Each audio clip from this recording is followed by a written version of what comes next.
పరిశుద్ధ నామానికి స్తోత్రాలు. ఈ రోజున లూకాసు వార్త 4వ అధ్యాయము. ఈ అధ్యాయములో 44 వచనాలున్నాయి.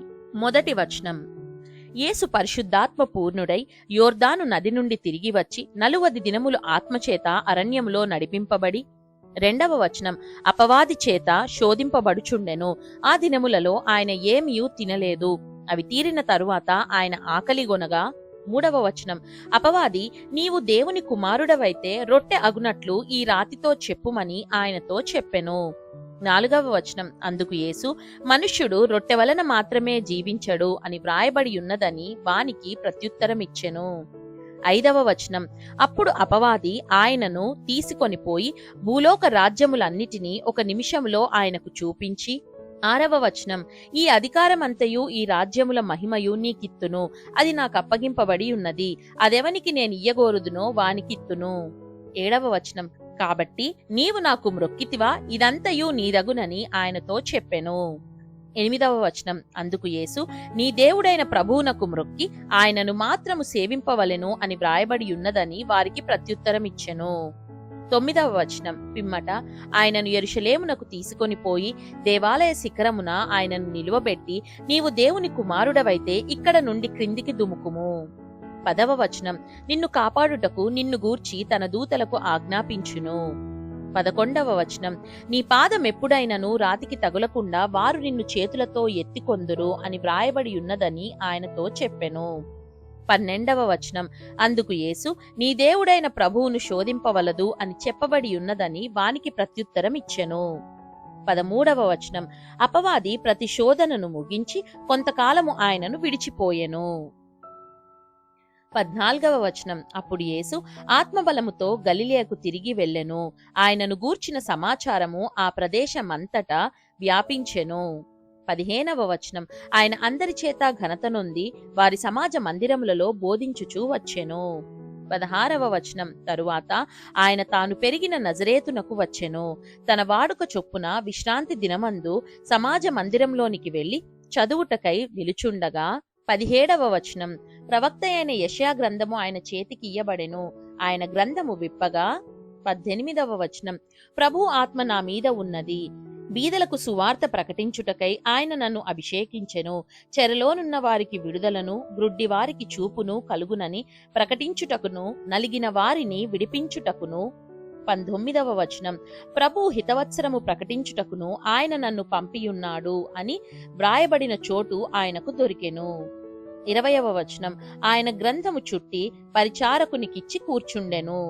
21వ వచనం: సమాజ మందిరములోనున్న వారందరూ ఆయనను తేరి చూడగా ఆయన, నేడు మీ వినికిడిలో ఈ లేఖనము నెరవేరినదని వారితో చెప్పసాగెను.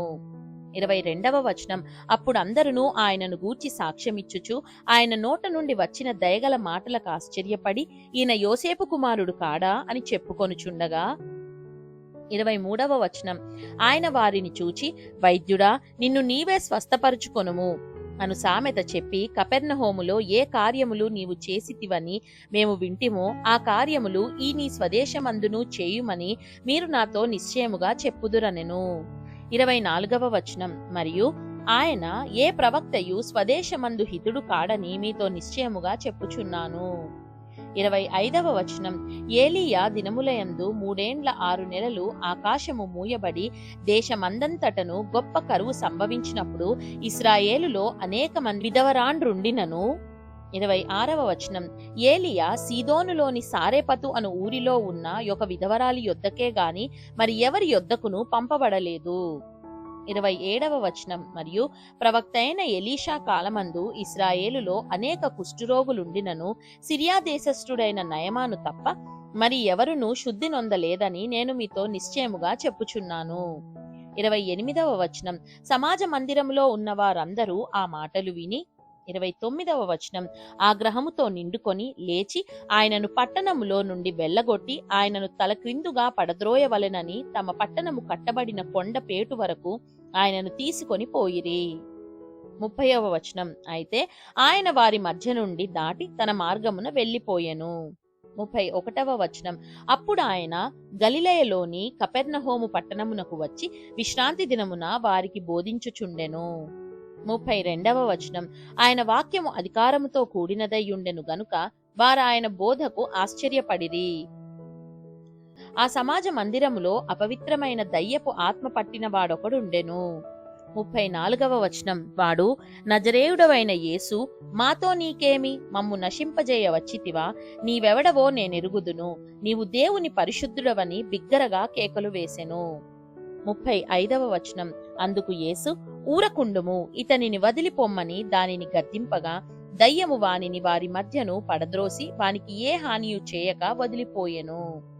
36వ వచనం అందుకందరూ విస్మయముంది, ఇది ఎట్టి మాట, ఈయన అధికారముతోనూ బలముతోనూ అపవిత్రాత్మలకు ఆజ్ఞాపింపగానే అవి వదిలిపోవుచున్నవని ఒకనితోనొకడు చెప్పుకొనిరి. 37వ వచనం అంతటా ఆయనను గూర్చిన సమాచారము ఆ ప్రాంతములందంతటను వ్యాపించెను. 38వ వచనం ఆయన సమాజ మందిరంలో నుండి లేచి సీమోను ఇంటిలోనికి వెళ్ళెను. సీమోను అత్త తీవ్రమైన జ్వరముతో పడియుండెను గనుక ఆమె విషయమై ఆయన యొద్ద మనవి చేసుకొనిరి. 39వ వచనం ఆయన ఆమె చెంతను నిలువబడి జ్వరమును గద్దింపగానే అది ఆమెను విడిచెను. వెంటనే ఆమె లేచి వారికి ఉపచారము చేయసాగెను.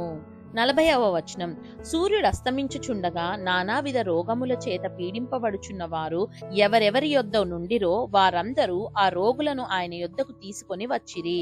అప్పుడు ఆయన వారిలో ప్రతి వాని మీద చేతులుంచి వారిని స్వస్థపరిచెను. 41వ వచనం ఇంతేకాక దయ్యములు నీవు దేవుని కుమారుడవని కేకలు వేసి అనేకులను వదిలిపోయెను. ఆయన క్రీస్తు అను వాటికి తెలిసి ఉండెను గనుక ఆయన వాటిని గద్దించి వాటిని మాటలాడనీయలేదు. 42వ వచనం ఉదయమైనప్పుడు ఆయన బయలుదేరి అరణ్య ప్రదేశమునకు వెళ్ళెను. జనసమూహము ఆయనను వెదుకుచు ఆయన యొద్దకు వచ్చి తమ్మును విడిచిపోకుండా ఆపగా.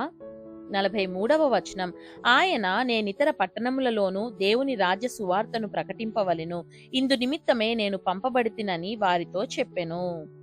44వ వచనం తరువాత ఆయన యూదయ సమాజ మందిరములలో ప్రకటించుచుండెను. దేవుడు చదవబడిన పరిశుద్ధ వాక్యాన్ని మనందరి వినికిడిలో దీవించి మనల్ని ఆశీర్వదించునుగాక.